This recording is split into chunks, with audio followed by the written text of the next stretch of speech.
En 1929, Wall Street se quebró y Estados Unidos cayó en la Gran Depresión. En los 3 años siguientes, las acciones se desplomaron un 89%. El desempleo llegó al 25%. Los bancos colapsaron. Los ahorros de toda una vida se esfumaron. Tuvieron que pasar 25 años para que los índices bursátiles recuperaran los máximos de 1929. En 2008, el estallido de la vivienda detonó la gran recesión. El mercado cayó un 57% en 18 meses. El desempleo subió al 10%. Los bancos necesitaron líneas de vida de emergencia. Los saldos de los fondos de jubilación quedaron destrozados. La recuperación hasta los niveles previos tardó unos 5 años. Sin embargo, 2025 no es una repetición de ninguno de esos episodios. Esta vez, las acciones, los bonos y el sector inmobiliario están cayendo a la vez en lo que los historiadores económicos han denominado la burbuja de todo. Cuando los tres caen al mismo tiempo, no hay refugio. La comparación más acertada es que estamos en 1928, al borde del precipicio, pero peor, porque las herramientas de rescate usadas tras 1929 y otra vez después de 2008 están en gran medida agotadas. La Reserva Federal no puede simplemente recortar los tipos a cero. Las tasas ya son bajas en términos históricos. No puede volver a desatar una creación ilimitada de dinero. Hacerlo recientemente produjo la inflación más intensa en 40 años. Washington no puede rescatar a todos. La deuda nacional ronda los 36 billones de dólares. Aquí está el motivo por el que los principales indicadores están en rojo. ¿Por qué la ventana probable de ruptura va de noviembre de 2025 a junio de 2026? ¿Y por qué la próxima recesión podría destruir más riqueza que cualquier colapso anterior? No es conjetura, es aritmética. Lo que hace diferente a 2025 es que no enfrentamos una sola burbuja, sino 3, que ocurren a la vez de un modo nunca visto. Empecemos por las acciones. El S&P 500 cotiza acerca de un múltiplo precio-beneficio de 28, casi el doble de su promedio de largo plazo, entre 15 y 17. Este grado de sobrevaloración solo apareció 2 veces, en 1929, justo antes de la depresión, y en 2000, justo antes del estallido.com, que recortó un 78% del Nasdaq. En ambos casos, la ruptura llegó a los pocos meses. El riesgo de concentración hoy hace que el escenario sea aún más peligroso que en 1929 o 2000. 7 nombres: Apple, Microsoft, Nvidia, Amazon, Alphabet, Google, Meta y Tesla representan aproximadamente el 30% del valor total del S&P 500. Si esas 7 caen, todo el índice las sigue. Este nivel de top heaviness recuerda a 1929, cuando unas pocas industriales sostenían los promedios antes de la caída. En 2000, la tecnología estaba hinchada, pero ocupaba una porción menor del mercado amplio. La concentración actual es más extrema, más frágil y más peligrosa. Nvidia por sí sola muestra hasta dónde ha llegado el ánimo. La empresa cotiza con una relación P/B superior a 65. Es decir, los inversores pagan $65 por cada dólar de beneficio. Su capitalización supera los 3 billones de dólares, más que todo el mercado bursátil alemán, aunque Alemania es la 4ª economía del mundo. Eso no es una valoración prudente. Es especulación impulsada por el entusiasmo en torno a la inteligencia artificial, parecido a la euforia de Internet en 1999. La gente acertó en el impacto a largo plazo de la web. Se equivocó de forma desastrosa con los precios a corto plazo. La misma desconexión sucede ahora con la IA. La segunda burbuja es el inmobiliario, y está incluso más estirada que el boom de 2008, que casi destruyó las finanzas globales. En noviembre de 2025, las viviendas se sitúan alrededor de un 50% por encima de su relación de largo plazo frente a ingresos y alquileres. En el techo de 2008, el exceso era del 35%. Eso hace que la distorsión actual sea aproximadamente un 43% mayor que la que desencadenó la gran recesión. Y la vivienda es solo la mitad de la historia. El inmobiliario comercial se deteriora a cámara lenta y probablemente se acelerará en 2025 y 2026. Las torres de oficinas en todo el país están, funcionalmente, cerca de un 45% vacías a medida que el trabajo remoto se consolida. La tasa de vacancia de oficinas en San Francisco ronda el 35%. Muchos edificios se financiaron cuando los tipos estaban cerca del 3%. Al vencerse los préstamos, refinanciar al 7-9% destroza las cuentas. Los activos no valen lo suficiente para soportar unos costes de interés que de facto se han triplicado. El resultado son impagos, pérdidas bancarias y fallos en cascada que riman con el colapso subprime de 2008, solo que ahora la tensión está en oficinas, no en urbanizaciones. La tercera burbuja que hace que 2025 no tenga precedentes está en los bonos soberanos. Los treasuries se suponen el activo refugio que sube cuando las acciones caen. En 1929, los bonos del Estado se mantuvieron estables mientras las acciones se desplomaban.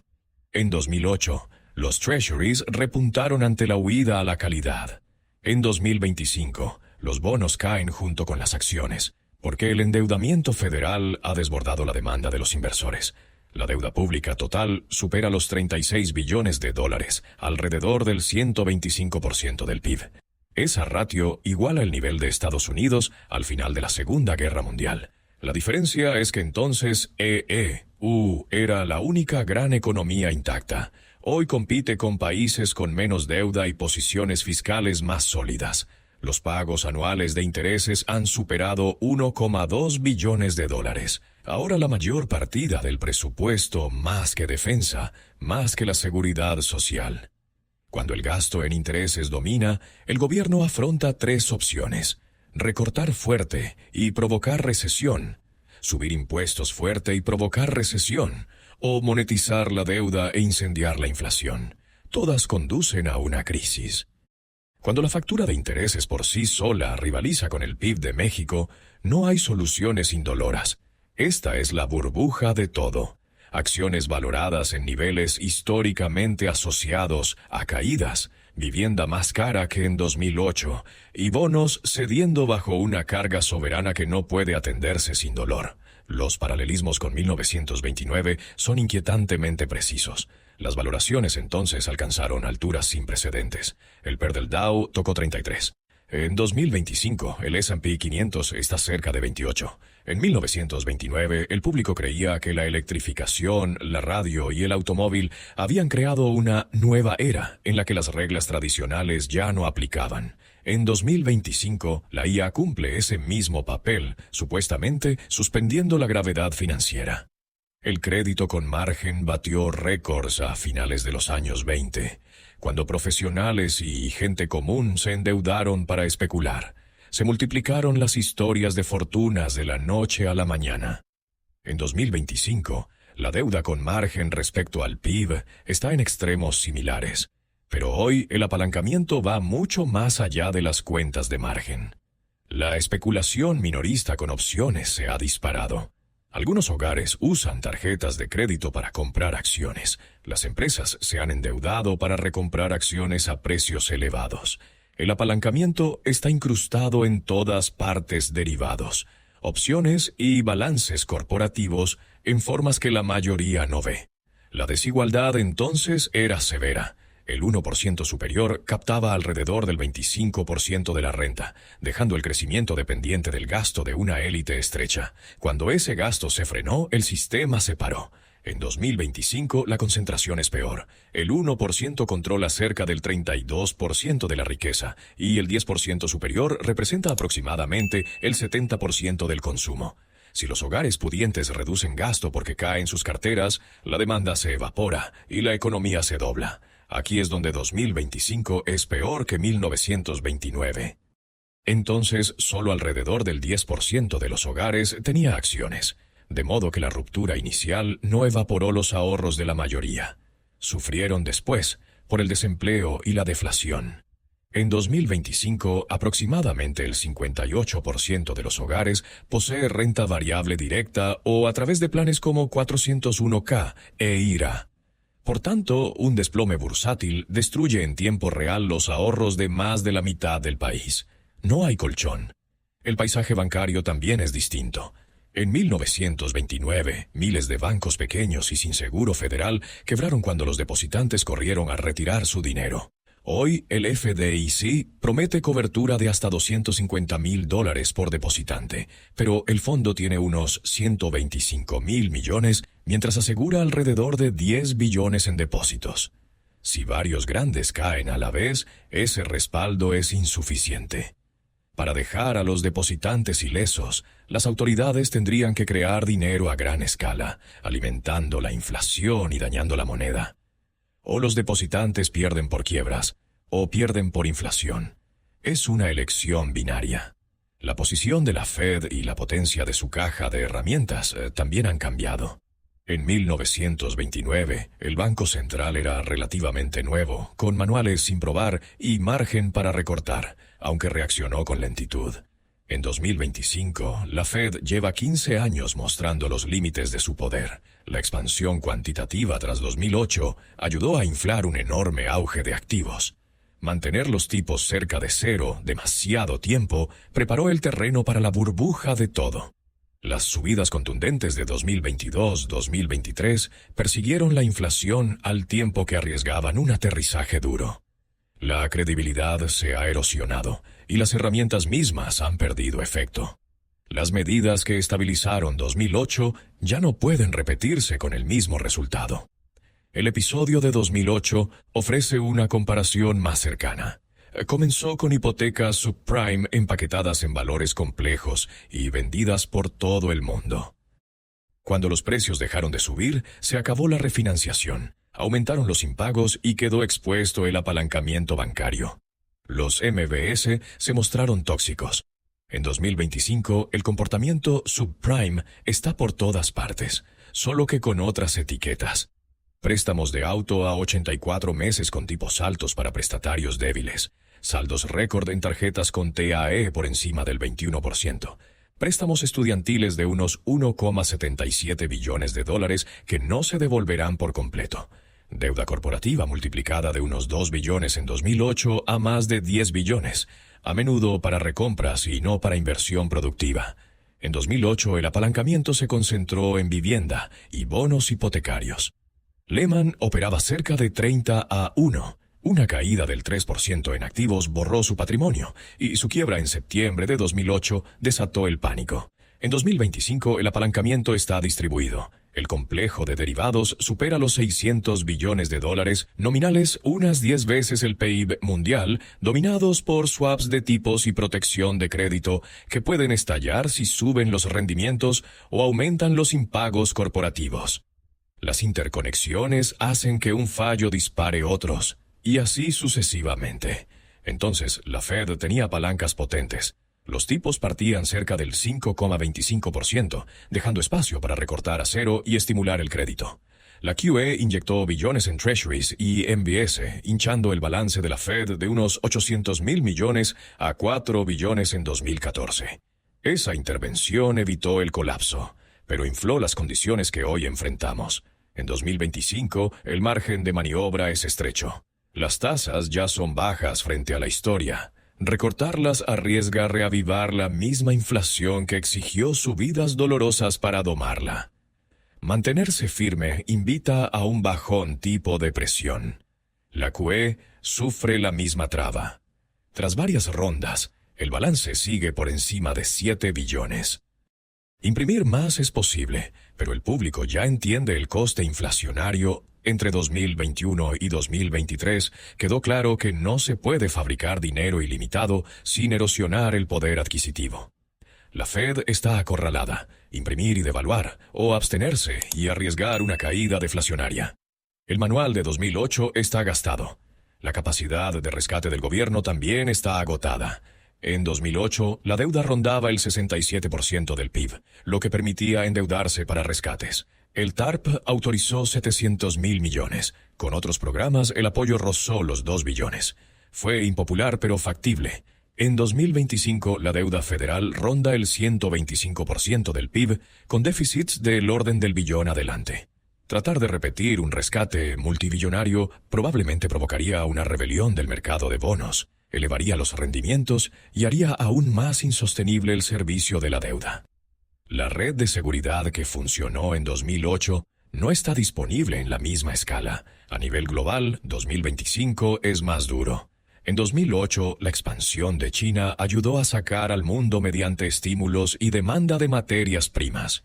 Europa, aunque golpeada, coordinó a través del G20 y no estaba atrapada en la misma trampa fiscal. Hoy, China enfrenta su propio estallido inmobiliario, deudas de gobiernos locales por encima de 13 billones y una población menguante. Europa lidia con tensiones energéticas, declive demográfico y fragmentación política. Ninguna gran economía está en posición de liderar una recuperación sincronizada, y las fricciones geopolíticas frenan la cooperación. En una crisis, los países priorizarán la supervivencia nacional antes que las soluciones conjuntas. La señal de recesión más fiable de los últimos 70 años, la curva de rendimientos, invertida nunca, ha dado un falso positivo. Los tipos cortos superaron a los largos en julio de 2022 y la inversión duró 27 meses, normalizándose en septiembre de 2024. Históricamente, las recesiones suelen empezar entre 3 y 12 meses después del re-steepening, no durante la inversión. Eso fija la ventana de riesgo entre octubre de 2024 y septiembre de 2025. Ya estamos dentro. La señal con el mejor historial apunta a una recesión inminente. El crédito al consumo confirma la tensión. Los saldos de tarjetas superan 1,14 billones, récord nominal. El hogar promedio arrastra unos $6.800, con TAE típicas del 21% al 28%. Las moras de más de 90 días han subido a niveles no vistos desde 2011. Con el consumo rondando el 68% del PIB, un consumidor al límite, obligado a desviar dinero del gasto al servicio de la deuda, tira de la economía hacia abajo. Estamos en ese punto de inflexión. La presión en el inmobiliario comercial se intensificará en 2025-2026, con más de 2 billones en hipotecas venciendo. Esos préstamos cuadraban al 3%, al 7-9% muchos edificios son insolventes. Los precios ya han caído un 40-60% en muchos mercados, porque los compradores saben que los flujos no cubren los tipos actuales. Cuando la refinanciación falla, los prestatarios incumplen y entregan las llaves. Los bancos regionales encajan el golpe y su capital se evapora. Los fallos de 2023 fueron una advertencia. Silicon Valley Bank quebró en marzo de 2023, la segunda mayor quiebra bancaria en la historia de EE. Signature cayó días después. First Republic se hundió en mayo y JP Morgan la absorbió con apoyo del FDIC, y New York Community Bank tambaleó en enero de 2024. Esas rupturas ocurrieron sin recesión oficial. Cuando llegue la recesión y aumenten los impagos, decenas de regionales estarán en riesgo. Los aproximadamente 125.000 millones del fondo del FDIC se agotarían en semanas en un evento con varios bancos, obligando a crear dinero para cubrir depósitos y debilitando aún más la moneda. La estructura del mercado añade fragilidad. Las 7 magníficas, Apple, Microsoft, Nvidia, Amazon, Alphabet, Meta y Tesla, constituyen alrededor del 30% del S&P 500. Nvidia sola, con PER superior a 65, es cerca del 7% del índice. Un tropiezo en resultados o un guidance débil podría recortarle un 50-70%.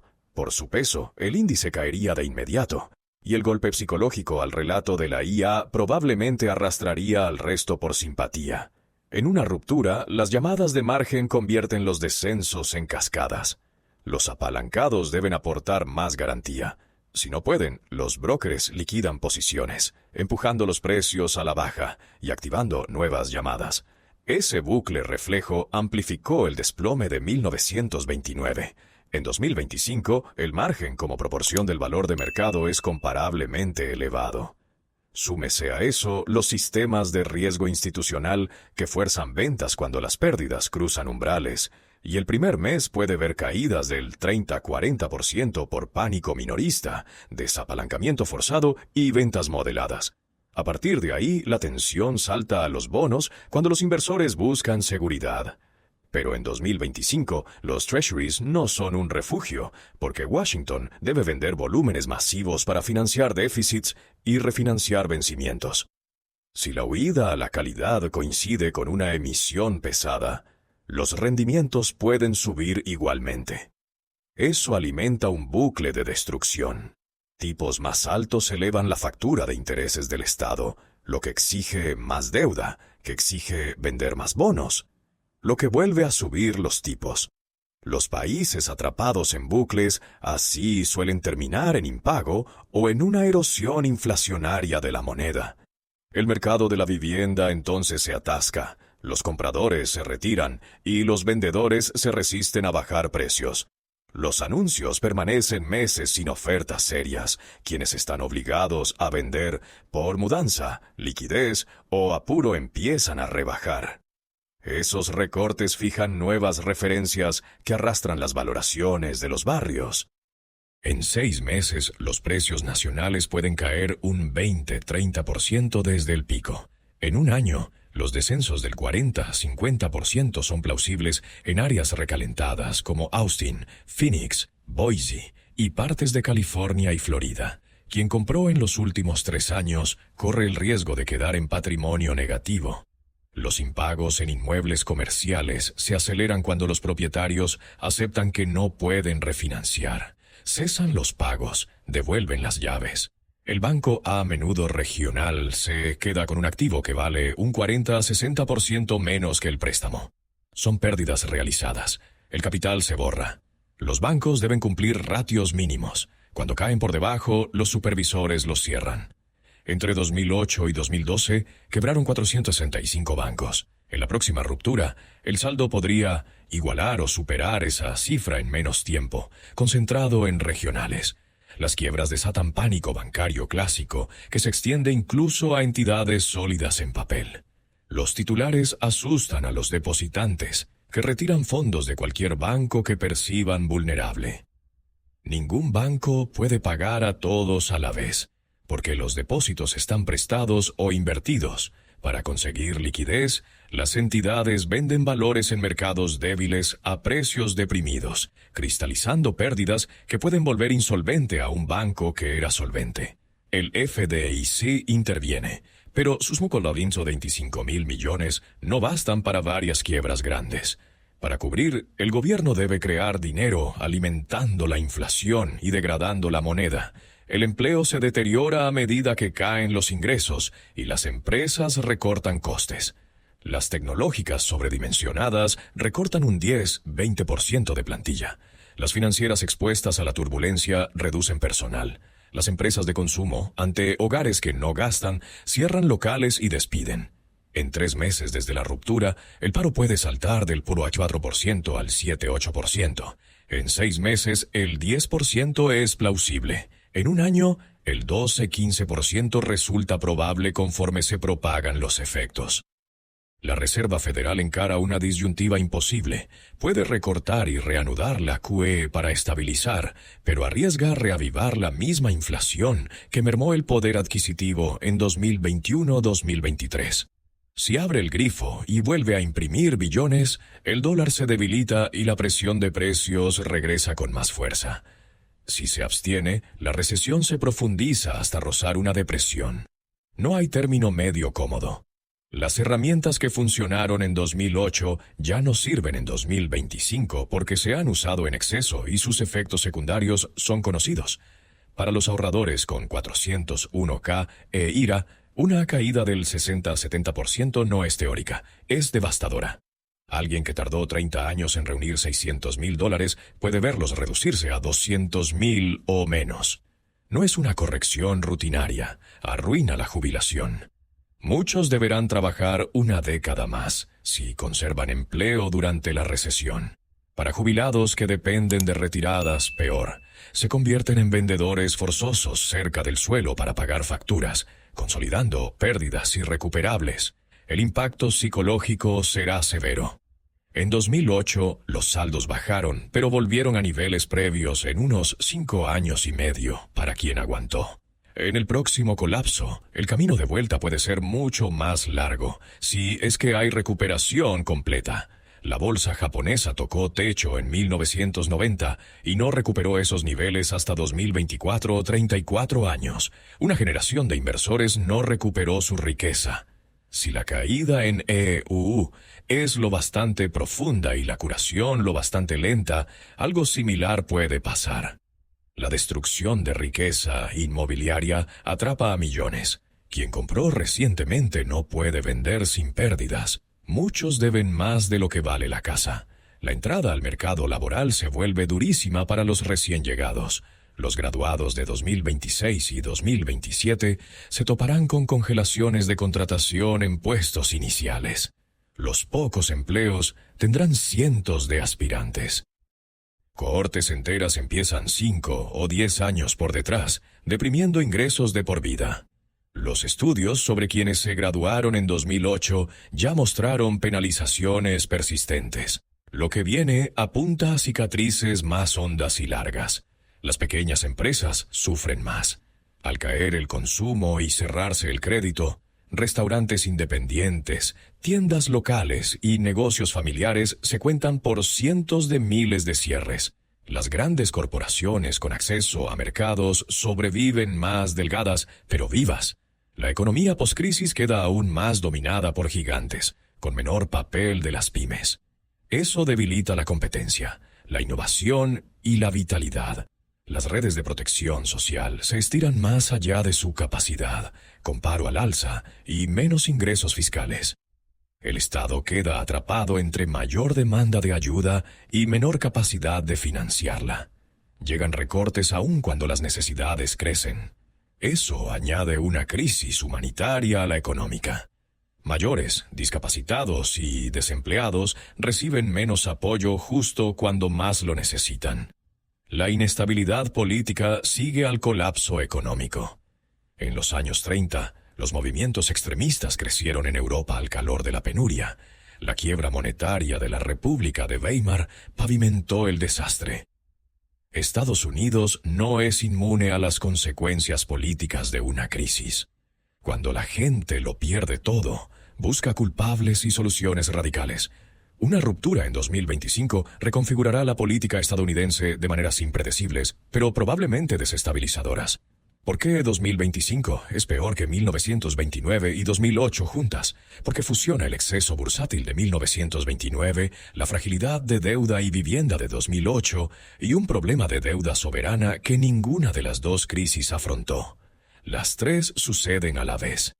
En 1929 las acciones colapsaron, pero solo alrededor del 10% de los hogares estaba invertido. En 2008, la vivienda se hundió, pero Washington aún podía endeudarse para rescatar y la Fed podía imprimir sin desatar de inmediato una inflación setentera. En 2025, todos los grandes activos caen juntos y el botiquín habitual está agotado. La Fed no puede llevar los tipos a cero porque la inflación sigue elevada. No puede imprimir sin consecuencias porque la última ronda produjo la peor inflación en 40 años. El gobierno no puede rescatar a todos con la deuda, ya cerca de 36 billones. Las 12 señales de alarma aquí descritas, desde la inversión de la curva hasta el acopio de efectivo por parte de los inversores más disciplinados, no son conjetura, son hechos observables. La curva, que nunca ha fallado, indica recesión en cuestión de meses. Los bancos regionales tambalean. El inmobiliario comercial se agrieta. La deuda del consumidor marca récords con morosidad al alza. El desempleo va en aumento. La venta de insiders está en niveles típicos de precrisis. Todas las luces están en rojo a la vez. La cronología también es visible. La curva se normalizó en septiembre de 2024 y, históricamente, las recesiones llegan entre 3 y 12 meses después. Eso sitúa la ventana de riesgo entre diciembre de 2025 y septiembre de 2026. Al mismo tiempo, los vencimientos de hipotecas comerciales se concentran en 2025 y 2026. Los impagos en tarjetas ya se aceleran. La chispa podría ser cualquiera. Un tropiezo de resultados en una gran tecnológica, una quiebra regional mayor de lo esperado, una escalada geopolítica o un bloqueo del techo de deuda. Importa menos la chispa que lo que sigue. Un fallo desencadena otro y otro hasta la caída libre del sistema financiero. Cuando Nvidia U, otra de las 7 magníficas, falle expectativas o guíe a la baja, los algoritmos venderán al instante. Una caída del 10-15% en un solo día es plausible. Dado que Nvidia pesa alrededor del 7% del S&P 500, eso por sí solo recorta aproximadamente un 0,7% del índice. El golpe mayor es psicológico. Si se resquebraja el relato de la IA que ha sostenido las valoraciones, los inversores recalibran toda la megatecnología. Microsoft, Apple, Amazon, Alphabet, Meta y Tesla caen por simpatía.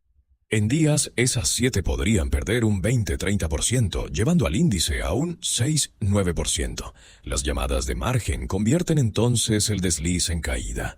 Los compradores apalancados deben aportar efectivo. Si no pueden, los brokers liquidan, empujando precios abajo y activando nuevas llamadas. Ese bucle alimentó la espiral de 1929.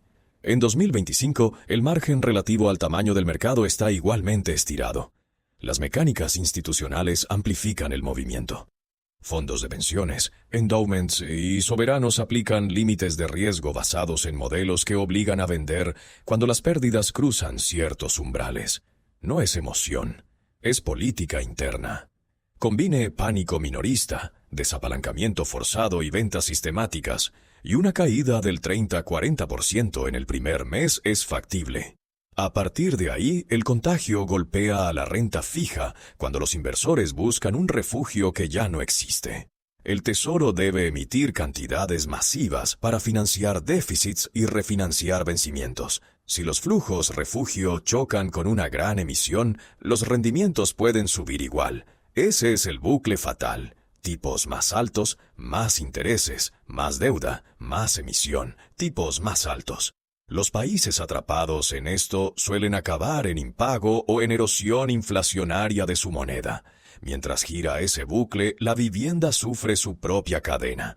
Compradores fuera, vendedores anclados, las operaciones se congelan. Las ventas forzadas fijan nuevos mínimos. En 6 meses, los precios nacionales ceden un 20-30%. En un año, las zonas más infladas muestran caídas del 40-50%. Se extiende el patrimonio negativo. Las pérdidas del inmobiliario comercial rebotan por los balances bancarios. Se deteriora el capital. Los reguladores cierran entidades. Se amplía el pánico. El fondo del FDIC se vacía en semanas en un evento múltiple y se repone con dinero recién creado, lo que intensifica el riesgo inflacionario. Luego, el mercado laboral cede. Los despidos recorren tecnología, finanzas y consumo discrecional. El paro supera los 2 dígitos en pocos meses. La Fed debe elegir, imprimir y arriesgar inflación, o negarse y aceptar desempleo de nivel depresivo. Ambas opciones tienen costes severos. Para ahorradores y jubilados, las carteras se encogen más allá de la reparación práctica. Para las pymes, el crédito desaparece. Las redes de seguridad crujen. La política se vuelve volátil. Así es como estalla una burbuja de todo. Acciones abajo un 65-80% desde el máximo. Bonos perdiendo un 35-50%, un descenso en renta fija no visto en crisis previas. Inmobiliario cayendo un 40-60%, peor que en 2008. Desempleo por encima del 15%. La recuperación no se parece al viaje de ida y vuelta en 5 años de 2008. Se extiende 10 o 20 años. O más, porque el poder de fuego de la Fed está gastado y el espacio fiscal constreñido. Los grandes desplomes que creíamos confinados a los libros de historia vuelven más rápidos y más amplios. La aritmética de deudas insostenibles, activos inflados y herramientas de política agotadas lo hace inevitable. La ruptura se acerca. La única incógnita es si la gente estará preparada cuando llegue.